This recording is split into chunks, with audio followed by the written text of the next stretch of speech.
What's up, everybody? Welcome back to Real Reds Talk. My name is Sam. I'm joined by Shreyas. We are here for the Manchester Derby preview. Tomorrow at 4:30, Manchester United will welcome City to Old Trafford. And it could be the first time that we get a double over City in the league since, I think, Ole Gunnar Solskjaer, I think, is the last time we did that. So it's 5 years. Lockdown, lockdown football. It's been a while. It's been a while. So, yeah, I'm looking forward to it. It's also the I think the first time a manager can beat Pep Guardiola 3 times in a season, because he's already done it with Sporting, he's done it with United, and he could do it again. So there's another one for you. Yeah. Shreyas, I've titled this the weirdest derby ever because we have been in horrific form this season, as it sees by our table. We're 13th. City have fallen off their perch, seemingly. They have completely collapsed. They lost Rodri, and then just the wheels came off completely. They're out of the Champions League, out of the FA Cup. Oh, no, they're in the FA Cup, out of the League Cup. They're not going to win the title. And Kevin De Bruyne is also leaving this summer. Haaland is out as well for this game. It's a weird state of affairs, isn't it? Because traditionally we play well against these big teams, but City are in a sort of worse spot than usual. Like, how do you feel sort of heading into this game? Are you confident? Are you not sure? Like, where are you at? It's like you mentioned as well, weirdest derby ever because to be very honest, City has been abysmal this season when it comes to Yeah. playing against the top six. You know, Tottenham has smashed them every single time they played. Yep. Played City. Arsenal has smashed them as well this season. Liverpool got the better of them and cruised through a victory. So all of these teams pretty much have had the better of City every single time, and even us. In that game against City that we played at their stadium, they weren't the better team at Nope. all. Even though they got a goal and they led in that game, they weren't the better team, and by a landslide margin. We looked better, and in the dying moments, you could see us because we wanted it more. Our players looked a lot more into it and a lot more in rhythm in comparison to their team. So I think City are the most fragile that they've ever been in quite some time. Because even though they didn't win that one Premier League title in between, when Liverpool did win it, they didn't look this bad. That Nope. every single team pretty much has their number.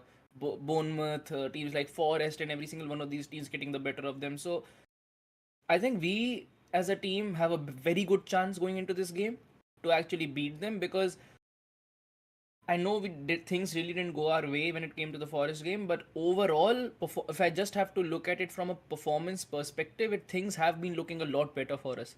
If you look at it, from a similar angle to City, it doesn't look good. No. And every single game, there are spells where other teams are actually dominating City for quite some time in a game.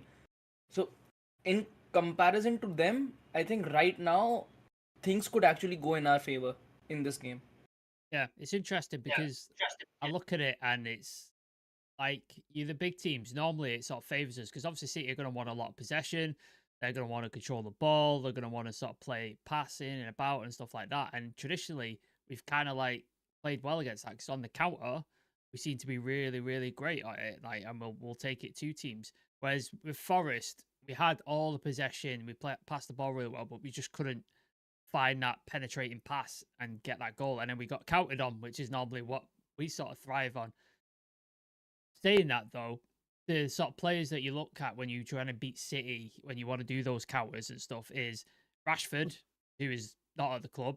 He's at Aston Villa. Garnacho, who had one of his worst games I've seen for a while against Forest. And Ahmad, who is injured and not available. How do we create a threat in this team against City? Because obviously we're not going to have much possession, and we're now going to we're going to try and counter. That's what I imagine we're trying to do. Who's the threat from in this thing? Are we just hoping Garnacho shows up in this game? Bruno. Bruno. That's pretty much it. Like genuinely, the only way that we have actually been beating teams is because of Bruno Fernandes. So ever since Ahmad has been injured, he's been actually, pulling up with some freakish performances every single week. And even against Sociedad, the game we had in the second leg, it was all because of Bruno that we actually Yeah. managed to beat them 4. So I think once again we are going to be over relying on Bruno. For me, I would rather put Maguire at this point up top rather I than mean, putting we Hoyland tried because it. Tried it in Forest. yeah, We tried it. and at least we had a threat. At least we had someone who, the I would say the Forest defenders even looked like they wanted to defend against, because Hoyland, and even if you have to look at it from Xerxes, don't really pose as much of a threat. With Xerxes, he can look as good as he is on the ball, make some very good passes, No pace though. make next, but he doesn't have the pace. He doesn't have the agility, and on top of that, he doesn't have that sort of output in his game either, that he can pull up with 20 goal contributions every single season. So right now, this team is crying out loud for output, and I think the only way it does happen is if we actually, get Bruno in the right angles at the right time. Yeah. Yeah. We're looking at the sort of the team news recently. So Delict is possibly out with an injury. Like I think Amarin said in the press conference that he'd have to be assessed, which says to me probably not worth risking, especially with the Europa League games coming up. So I would assume it'll be a different sort of looking back line. Obviously, I've touched on Rashford, Garnacho's out of form. Do you see any sort of young players coming in? Maybe not starting, but on the bench. Maybe see the likes of Cheeto. Maybe see the likes of Jack Fletcher, who did really well. Speaking of the under-18s, they won 13-1 against Leeds today, which is fucking insane, by the way. Absolutely destroyed Leeds United, which is always a good thing. Do you see any people appearing on the bench or any sort of surprise things that you could bring on just to sort of get that bit of pace, get that bit of energy, a bit of fearlessness? I think Cheeto will definitely be there. But apart from that, I don't see him putting anyone in from the youth setup, especially in this game since it's a Manchester derby. I think even when Euro did get his debut, it wasn't during a big game. He eased him into the team. So I think he's again going to be probably relying on Shaw and Mount in this one. Even if you have to look at it from options, coming off from the bench, I think those two are the ones he would be looking at, because I think for any youngster to step into the intensity of this game, especially with the kind of form that we are in, can actually tank their confidence completely in their first game. So I think he'll keep it relatively protective for the young setup. Yeah, we'll get into our 11s shortly. I just wanted to speak on City. So obviously Haaland is out for the long term. I don't know how they've not said how long he's out for. So I would expect Omar Mamouche to start up top, which is not a bad replacement, is it, Shreyas? He seems like a very, very good player. What sort of different threat does he offer compared to Haaland? Because like when I watch Haaland, if he doesn't touch the ball, he's not really involved much in the gameplay. Whereas Marmoush, he can play in a 10. He does like to get on the ball. He does like to sort of move about. What sort of difference is a different threat is he going to offer compared to sort of Haaland? I think Haaland is the best utilized when he's in the when he's in with the ball inside the box. Yep. If you get him outside the ball or on the half turn with the ball, it's not. You're probably actually in a better position to defend against him. With Marmoush, he's a very different kind of a striker. He can play off the wing. He can play off Yep. as a striker. He can play as a 10, and his range of passing as a striker, even I would say, the way he links up with Savinho, with Doku, it's actually something that you need to be on the lookout for, because Mm-hmm. I still remember, when we used to go into games against City, it wasn't Haaland that we used to be, that worried about. It used to be Yeah. Alvarez coming off, Yes. because you just knew that, the way he makes some runs, the way he actually interlinks play when he's moving forward with the ball, it is very difficult to handle. Marmoush is with, kind of the same player, but with more flair, I would say, with more creativity in his Mm-hmm. locker. And he's got a, if he's on the edge of the box with the ball, you really need to be on your toes, because he's got a very good shot on him. And pace wise as well, I don't think there's as much of a difference if you have to compare it to Haaland, because even he's rapid on the ball. Yep. And I think he's sort of a striker who players like Maguire and Delict would actually, have a hard time against. I think against Haaland, they did a very good job the last time they played against them. I think Marmoush, those agile strikers, Yeah. not with physicality, but with their pace, I think that is an area where he can actually trouble our defense. Yeah, I think I see Marmoush like especially like I don't want to spoil my 11, but I think Maguire comes into Yeah. the lick position, and I think I can see Marmoush spinning him, like pulling off him and stuff like that, cause all sorts of issues. Obviously, Kevin De Bruyne, I touched on in the other thing, he's leaving City at the end of the season. Um, he's not been as involved this season due to like a lot of injuries. He's looked off it at times. Where do you rank him in sort of like midfielders in Premier Leagues? Obviously, you're a bit younger than me, so I remember the days of like Paul Scholes' prime, Roy Keane, those type guys. But you've sort of grown up in a modern Premier League era. Like, where do you rank Kevin De Bruyne? I think he's easily top 10 for sure. I think top 10 midfielders ever to play in the Prem, he's definitely there. You look at the Prem trophies that he's accumulated, the FA Cups and Carabao Cups as well. And alongside as well, the range of passing that he's had and the effect that, he's had at City as well over the Yeah, past few seasons. It's been absolutely amazing, with the kind of consistency that he brings into that side.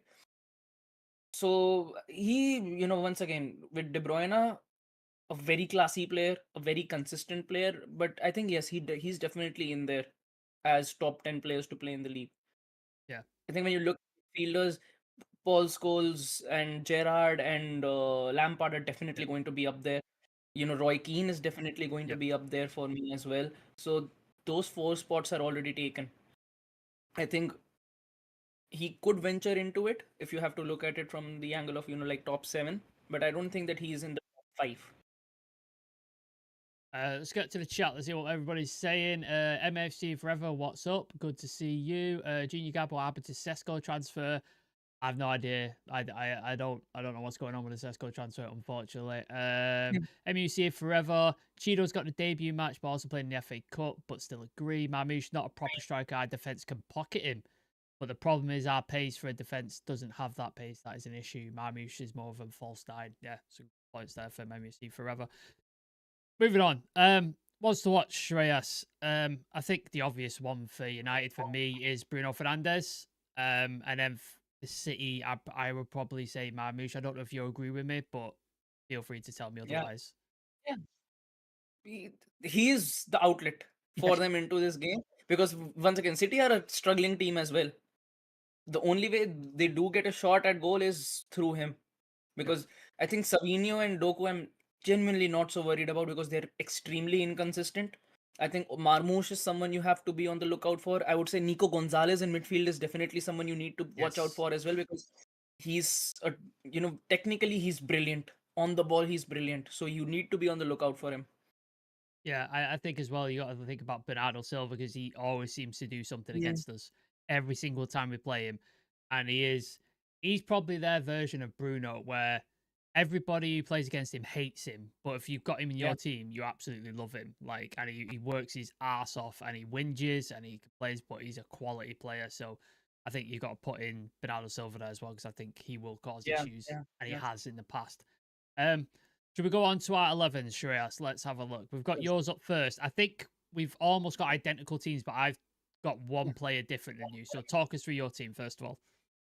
Yeah, so I went with Onana in net just because no other option. Mazraoui, Maguire, and Euro at the back because I think uh I'm not sure if I think it's going to be a toss up between Maguire and Delict in this one. Yeah. Just because it's going to be Marmoush who's going to be playing. I think Mazraoui and Euro are going to be key in that back Yes. line either way because you need someone who can actually tackle with that sort of pace. Euro has looked good in the past few weeks. Mazraoui has always been class for us, whether it's as a wing, whether and I think as his right-sided centre back he's played even better. So I think Mazraoui and Euro are locked down. A toss up between Maguire or Delict. Personally, I would go with Maguire just because I think in the big games he's turned up well for us this season. Mhm. I think against Delict has been a bit shaky. I think Delict has been amazing in the past few weeks, but just because he's been in those Manchester derbies before, I think Maguire does have that sort of experience over him. But I think for me it's a toss up between them because we're already going to be playing deep. So if you're Yeah. going to be playing deep, Maguire is Yeah. perhaps a better option as that You've also, centerpiece. I think yeah, go ahead. you also with the I think it was an ankle roll, wasn't it, with Delete? It's like, do you want to Mm, risk him here where there's not much to fight for in the league? Whereas in yeah. Europa League, like he's gonna be key. It's like You've got Leon over coming up very, yeah, very soon, and you're going to be needing Delic for that. So yes, definitely that's something else. Dalo and Dogu on the as wing backs because there's because nobody else. again, yeah, exactly. I think in the midfield he'll have to go with Ugarte and Bruno in this one. I don't think that he's going to put in Casemiro in No. this game. I don't think that it's the right game to play him. I think with Ugarte and Bruno, you've got more legs, you've Yep. got more passing range, and I would say you've got more mobility in that midfield if you instead of playing Casemiro. In the attack, I think Xerxes, Garnacho, and Hoyland are probably your best. The I think the only change that you might see in that is maybe Xerxes comes out and Mount probably gets a start. That's the Well, only thing that could happen. But I think besides that, these are probably the only options that you've got. Yeah, our forward line is very limited, especially with people who can actually put the ball in the back of the net. But speaking of Mount, yeah, that is my one difference. So I have got the exact same team as you, but my front three are Mount, Hoyland, and Xerxes. So we've heard Mhm. Amarim talk about how much he loves Mason Mount, how important he's going to be to this team. I think the inside 10 is a particular position where he could do extremely well. He's done it for Chelsea, he's done it for England. If he can just stay fit, I know he's not Maybe. 100% fit yet, but he said, Amarim said at a press conference, he can start a game. Yeah, So, and he did start the previous derby away, and obviously got the injury, didn't he, in the last derby? So I could see him starting, and then towards the end of the game, maybe like 60 minutes or something, where we need a bit of pace, we switch Garnacho in, and he can yeah, start getting yeah, in behind, and we start sort of trying to punish him that way, maybe snatch another goal or something like that. I could see that happening. So that's why I put Mount in there. And I just think it's a good opportunity to put him in and just see if the guy can stay fit, like for the love of God. yeah, Because if he can, that gives us a different dynamic and a different option up front and behind that striker. Hoyland, for the love of God, stop trying to wrestle centre backs. Stop it. Just run in behind. Mount will find you. Like Mount Bruno will find you if you make those runs yeah, in behind. And obviously, Hoyland and Garnacho have that bit of needle, don't they, where they don't like each other, don't pass to each other. So I think Mount would be more willing to provide those balls back in behind. yeah, So yeah, Hoyland, ignore Ruben Diaz, ignore them, don't wrestle them, just run past. That's all I'm yeah, asking for. But we shall see. We'll see what happens. There's a lot of sort of people coming back. Obviously, Kobe Mainu could make the bench. Luke Shaw apparently is somewhere near fitness. So you could see other options coming off the bench, which is great for us because we need options and we need sort of people to look at. But yeah, just a couple more in the chat. MUC forever. Amram said Delitz is a doubt. Yeah, we sort of touched on that. If you want to play deep, we need someone who comes in defense. Don't give the space to their player. Mount should play. He's an athletic and can run the game. His lineup: Onana, Maguire, Mazraoui, Yoro, Darlow, Dorgu, Ugarte, Bruno, Mount, Garnacho, Xerxes. So he's got somewhere in between mine and yours. So yeah, it seems like yeah. everybody's got a very similar team. Right. The final important thing, Shreyas. I put a poll in the chat of how I see the Manchester City. How do we see the Manchester Derby go? 57% of you have said United win. 43% of you have said a draw. Nobody has said City wins. Shreyas, give us a score and a result. How we see it going? I think it'll be 2-1 to us. I think Ooh. the reason being, I think again, we cannot have a clean sheet to save our lives. So we are definitely going to be conceding Yep. in this one. But I see us actually making the win because even the last time we played City, we were in terrible form when we Yes. pulled up to the stadium, but still managed to get the better of them. And I think against these sort of sides, I'm more composed when we are playing against Liverpool, against the likes of City, because I think playing deep against these teams, we still at least got players who can do a job against these guys. Mhm. So I think at least in this one and with the form that City have been in, I think United win it 2-1. Who's your goal scorers? Bruno and Maguire. Maguire. Maguire's getting a goal. Yeah, yeah. Interesting. Interesting. Like it. I'm slightly less positive Off than set you. piece, off set pieces, Yeah. Maguire Yeah. and I'll only take it. get the goal. I'll take it. I'll take it. I'm slightly less positive than you. I've gone for a Yeah, 1-1 draw. I think this has got a draw written all over it because we have not been able to score enough goals. So I don't see where we get enough goals to win this game. Excuse me. And I think City are in terrible form. I think if you get at them, they seem to crumble quite easily. So I think I could see us scoring early, but then I could see them getting a goal. Like I could see Marmouche basically sort of getting a goal at some point. So I will go. I agree with you. I think Bruno scores. I think Marmouche scores for City. I think, yeah, yeah, I just think it's just got draw written all over it to me. I'd love to see United win. I'd love to see a double over the City for the first time in years. That would be amazing. But yeah, to me, it just screams draw. yeah, Unfortunately, yeah. there it is. MUC forever. My prediction 2-1. Goal scorers Bruno and Mount. I'll take that all day. I'll take that all day. Chivy's in the chat. Did Amarin sign a deal with Sky Sports? Another interview dropped today. Has he done another one? Fucking hell. Every week, man. Like, what is happening there? Like, he doesn't want to do media, and every week they're getting into interview. Like, what is happening there? That's What can madness. you even say at this point? What Yeah, can you like even it's the say? same shit every week. Like, yeah, want to improve. Yeah, want to win the title. Yeah, we're like, just Jesus Christ. Yeah, it's just madness. But yeah, again, shout out to the under 18s, 13-1 against Leeds United. So please do go have a look at that. I think Victor Musa got like 6 goals. I think, which is ridiculous. Jim Thwaites, I think, got a hat trick. James Bailey got a goal. Daniel Armour got a goal. And then that under 14 kid, James Gabriel, got a hat trick as well. So, yeah, absolutely madness. Shout out the under 18s. They're the only team that seems to be doing any sort of business this fucking year. Yeah. Our team is shite. So, yeah, thank you to Shreyas for joining me. Thank you for Chivy and people in the chat. Appreciate all of you. Go follow us on the socials. We're on 13,551 subscribers, so help us get to 14,000. Follow us on TikTok, Instagram, Twitter, Blue Sky, Facebook, all that good stuff. Please do give us a follow and like and subscribe. Leave a comment on your score prediction, your predicted 11s. We'll be back tomorrow with a review and all the team news and all that good stuff. So please do give us a follow, and we'll see you all tomorrow. Peace.